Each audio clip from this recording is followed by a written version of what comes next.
आज हमने शिमला के जो हमारे व्यापार मंडल के साथी हैं और व्यापार मंडल के साथ साथ जो हमारे स्ट्रीट वेंडर्स एसोसिएशन हैं उनके पदाधिकारियों के साथ एक सकारात्मक चर्चा शिमला शहर के लोगों के साथ करी है, जिसमें हमारे खास करके शिमला के जो माननीय विधायक हैं हरीश जनाठा जी, शिमला के मेयर है सुरेंद्र चौहान जी और कमिश्नर है और जो हमारे यूडी के सेक्रेटरी है और सभी अधिकारी उसमें मुख्य रूप से उपस्थित रहे।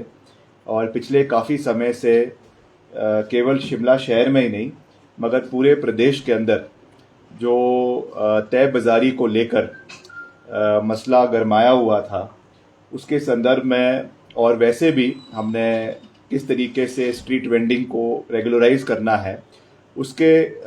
मुतलक इस बैठक का आयोजन जो है वो आज किया गया है। आप जानते हैं कि और आपके माध्यम से मैं प्रदेश की जनता को भी कहना चाहता हूं कि इसमें मुख्य रूप से जो हमारा केंद्र सरकार का जो protection of livelihood and regulation of street vending act है 2014 का, उससे ये हमारे प्रदेश में भी इसके तहत वेंडिंग को जो है वो किया जाता है। इस कानून के तहत इसमें कुछ जो है संशोधन हमारे जो है प्रदेश सरकार के माध्यम से भी लाए गए हैं। जो एचपी स्ट्रीट वेंडिंग रूल्स है 2016 के कानून है, वो एक्ट है, ये कानून है, ये रूल्स है, ये हमने प्रदेश सरकार की ओर से 2016 में इसको अमेंड किया है, जिसमें स्ट्रीट वेंडिंग को कैसे कैसे पूरे प्रदेश के अंदर और पूरे जो है खास करके म्यूनिसिपल कमिटीज़ के दायरे में इनको कैसे रखना है उसके बारे में चर्चा की गई है। आज तो हमने मुख्य रूप से शिमला शहर के बारे में ही चर्चा करी है, मगर आने वाले समय में हम प्रदेश के और इलाकों में भी किस तरीके से वेंडिंग होनी चाहिए उसके बारे में चर्चा करेंगे। और यहाँ पर शिमला शहर की अगर हम बात करें एमसी शिमला की, तो यहाँ पे जो है वो आपके टाउन वेंडिंग कमेटी टीवीसी का जो है वो गठन 2023 में हो चुका है।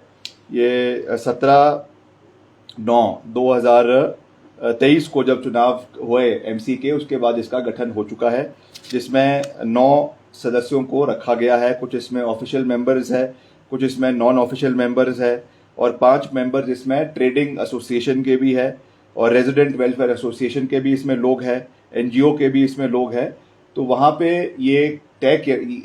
किया जाएगा कि किस तरीके से हमने वेंडिंग जो है पूरे शहर के अंदर करनी है। अब इसमें मुख्य रूप से हमने ये बात रखी है कि अभी जो टोटल अभी तक आइडेंटिफाई किया है पूरे शिमला शहर के अंदर, ये हमारे 1060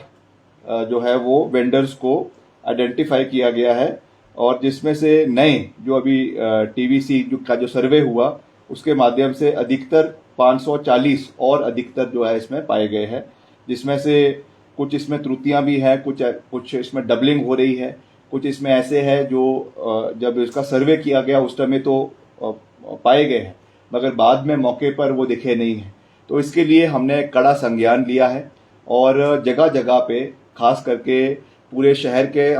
मैंने डिपार्टमेंट को ये निर्देश दिए हैं कि जो हमारा इसमें हाई डेंसिटी एरियाज है, जैसे आपका राम बाज़ार है या लक्कड़ बाज़ार है या आपका जो है मिडिल बाज़ार है, जहाँ पे ज़्यादा से ज़्यादा स्ट्रीट वेंडिंग जिस इलाकों में होती है वहाँ पर थोड़ा रेट जो आपका है उसको हाई रखा जाए और बाकी एरियाज़ में उसको कम रखा जाए, ताकि इसमें बराबर तरीके से जो हमारे वेंडर्स हैं उनको भी नुकसान ना हो और जो व्यापारी लोग हैं उनको भी इसकी नुकसान ना हो। इसमें डेजिग्नेटेड तरीके से जो है आपके ब्लू लाइन ये लगाई जाएगी। आपकी येलो लाइन पार्किंग के लिए होती है, वैसे ही ब्लू लाइन जो है वो लगाई जाएगी जगह जगह पे जहां पर भी वेंडिंग होगी और उन्हीं जगहों के ऊपर जो है वो आपको तय बाज़ारी के लिए परमिट जो है वो दिए जाएंगे। बाकायदा उसमें आपका फोटो होगा, आपका रजिस्ट्रेशन नंबर होगा और हर 3 साल बाद इसको जो है वो कमेटी द्वारा रिव्यू किया जाएगा। वैसे तो इसके लिए आगे इसकी एक अपीलेट बॉडी भी बनाई गई है, जहाँ पे अगर किसी को कोई इसमें शिकायत है, कोई समस्या है, तो एक 3 सदस्यीय जो है एक ग्रीवेंस रिड्रेसल कमेटी भी बनाई गई है, मगर ये तो ज़्यादा डिटेल में जाने वाली बात है। मगर मोटा मोटा हमने शिमला शहर के अंदर कि किस तरीके से हमने इसको रेगुलराइज करना है, क्योंकि बहुत बारी ये मसला उठा था कि बाहर के लोग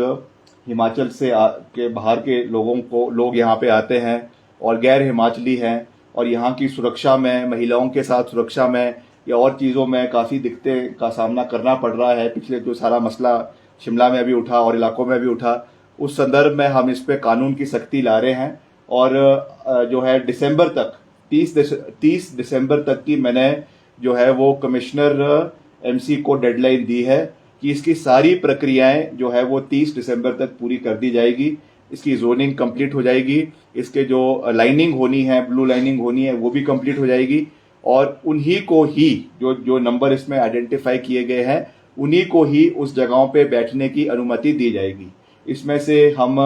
विकलांग लोगों को भी इसमें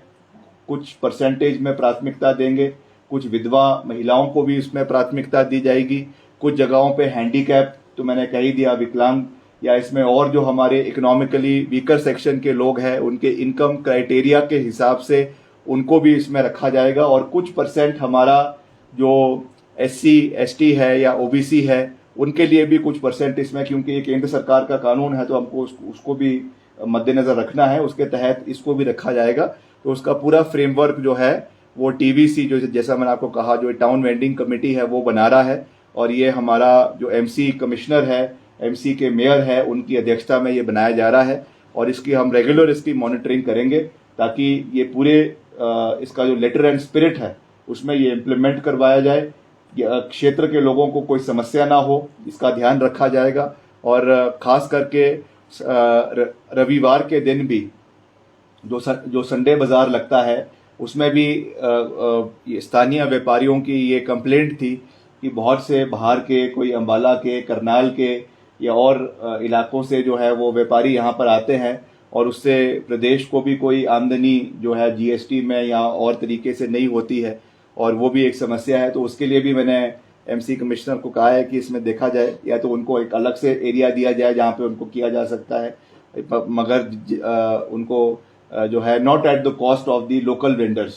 हम जो यहाँ के लोकल वेंडर्स हैं उनका पूरा ख्याल रखेंगे, यहाँ के व्यापारी हैं उनका पूरा ख्याल रखेंगे। तो इन सब चीज़ों के ऊपर इसकी चर्चा की गई है, और आने वाले समय में इसको हम और जितने हमारी म्यूनसिपल कॉरपोरेशंस है उनके साथ भी बैठक करेंगे, वहाँ पर भी किस तरीके से ये तय बाजारी होनी चाहिए, चाहे वो आपके सब्जी वाले हैं, चाहे वो आपके फ्रूट वाले हैं, चाहे वो आपके और जो सामान कोई कपड़े बेच रहे हैं और चीज़ें, उस चीज़ का पूरा ध्यान जो है वो रखा जाएगा। सर, इसमें हिमाचलियों को प्राथमिकता दी जाएगी? हिमाचल के लोग, एक कंप्लेंट हमेशा रही है कि बाहर के लोग आपके जो समूह यहाँ पर साथ भी ना लेते हैं, बैठ भी जाते हैं, लेकिन हिमाचली लोग, देखिए हम इसके लिए प्रयास करेंगे, सरकार प्रयास करेगी कि हिमाचल के लोगों को प्राथमिकता दी जाए,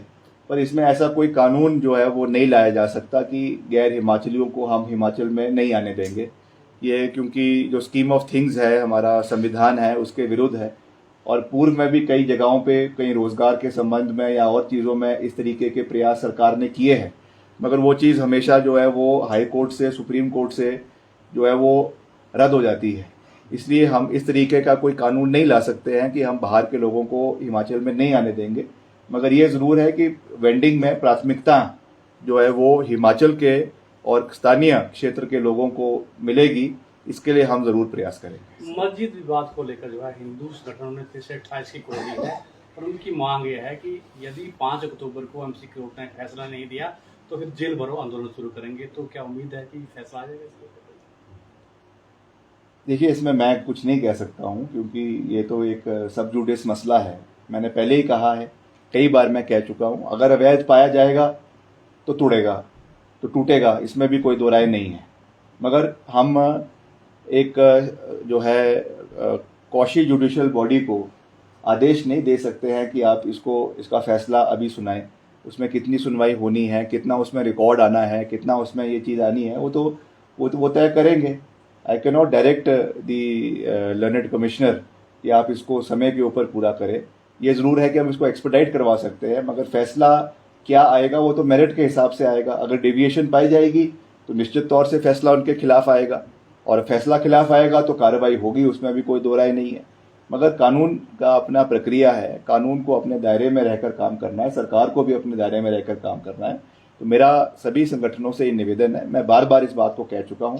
कि हम आपकी भावनाओं की कदर करते हैं। हम भी चाहते हैं कि प्रदेश के अंदर अवैध भवनों का जो है वो उनको डिमोलिश किया जाए, उनके ऊपर कार्रवाई हो, मगर हम बुलडोज़र तो नहीं चला सकते।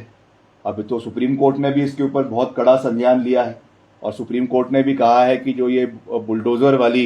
एक पूरा जो है प्रथा देश के अंदर चली हुई थी, इसके खिलाफ सुप्रीम कोर्ट ने पूरा का पूरा मसला जो है वो स्टे कर दिया है। वो चाहे उत्तर प्रदेश का था, वो चाहे मध्य प्रदेश का था, कुछ हरियाणा के मसले थे, कुछ